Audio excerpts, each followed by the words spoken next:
En bref, monsieur le maire, dites-nous si organiser beaucoup d'initiatives comme vous le faites, beaucoup d'initiatives pour la mémoire des atrocités du nazisme notamment, si cela est très utile. Je crois que c'est utile. Alors, il y a la formule que chacun connaît, un peuple sans mémoire n'a pas d'avenir.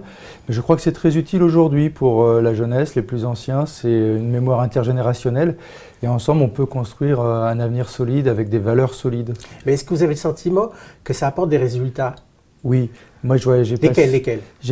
Déjà d'avoir un passé commun et de ressentir ensemble des leçons que l'on peut tirer d'événements historiques. Ça, c'est l'objectif. Mais en termes de résultats, est-ce que vous sentez qu'il y a des différences ? Oui. Parce que c'est pas d'aujourd'hui que vous faites ça. Non, mais c'est un travail qui marque des points. D'ailleurs, on voit bien dans cette ville des valeurs qui sont largement partagées par la population. On le voit sur de nombreuses initiatives. Au lendemain des actes terroristes, le nombre de personnes, de Gennevillois rassemblés sur le parvis de différentes cultures, de différentes générations, c'était quelque chose d'important. Et c'est pas le fruit du hasard. Pourtant, l'influence de l'extrême droite, pour parler directement, elle n'est pas affaiblie pour autant. Elle est plus faible à Gennevilliers qu'ailleurs. Qu'au niveau du pays, ça fait partie de ce travail. Ça fait partie de ce travail important. Et là, je reviens de Pologne avec des jeunes.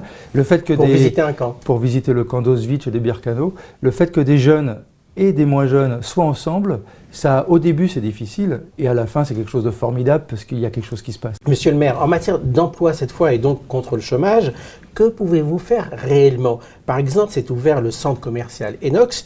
Est-ce que cela fait baisser le chômage à Gennevilliers ?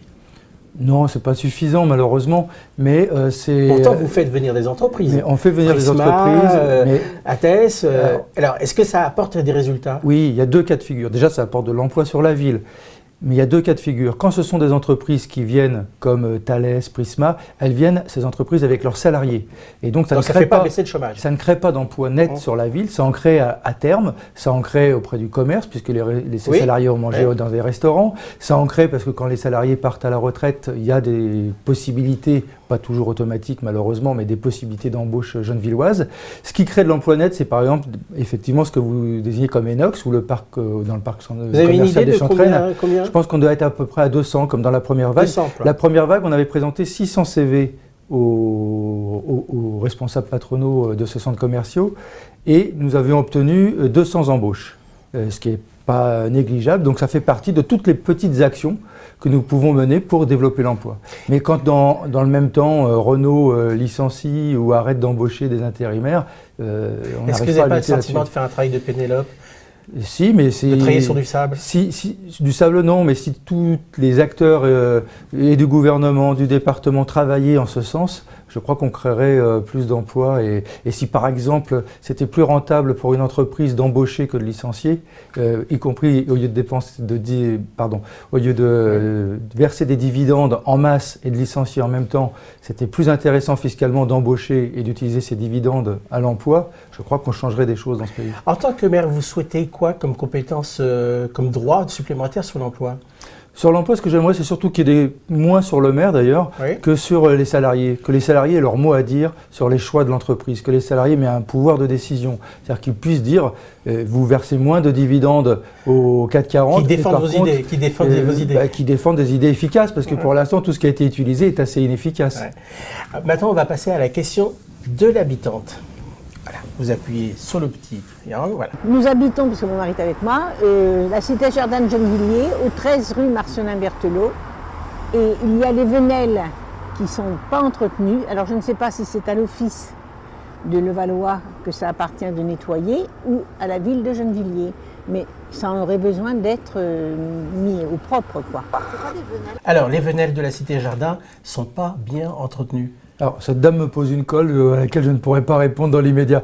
Mais la Cité Jardin, normalement, dépend de l'office départemental. Je vais vérifier. Quand la dame dit Levallois, elle veut dire par là office départemental. C'est l'office départemental, donc le siège est à Levallois. Donc vous allez vérifier ? Mais je vais vérifier parce que, normalement, c'est une Cité Jardin qui appartient à l'office départemental et d'autres qui sont avec des copropriétaires. Et donc, je vais vérifier si les venelles, ça dépend de la ville ou pas. Et je vais regarder ça, je lui promets. D'ailleurs, ça me fait penser qu'une dame m'avait posé une question tout au début sur l'impasse Saul. contrôle, il y a au moins 6 mois de ça. C'était votre première émission. Oui, et vous aviez dit un droit de suite, mais on n'a jamais fait la suite. Alors, et donc, les trous ont été bouchés. La rue n'a pas été refaite, mais les trous ont été bouchés. On s'en doute, si vous revenez là-dessus, c'est pour annoncer une bonne nouvelle. La question subsidiaire. Alors, depuis l'émission dernière, précédente, savez-vous quel est le montant des PV que pourront adresser les ASVP aux automobilistes qui se garent n'importe comment? Vous êtes vraiment tenace. Bah Alors oui. moi, j'ai pas cette ténacité parce que j'ai pas regardé. Je pense que c'est de l'ordre de 30 €, mais j'en suis vraiment pas sûr. Et j'ai pas regardé parce que, comme je vous l'ai dit, c'était pas... 30 €, est-ce que c'est assez élevé? C'est la Est-ce loi. que c'est la loi? Je crois que c'est la cote. C'est pas moi qui fixe, ni la mairie dans son ensemble qui fixe le prix. Et puis en plus, on fait pas ça pour récolter de l'argent. On fait surtout ça pour que ce soit incitatif à respecter le code. Parce que ça nous coûtera plus cher de toute façon à verbaliser qu'à encaisser. Les voilà prévenus, les automobilistes. Ouais. On arrête là, on se retrouve dans 2 semaines et toujours en bref, monsieur le maire. Merci.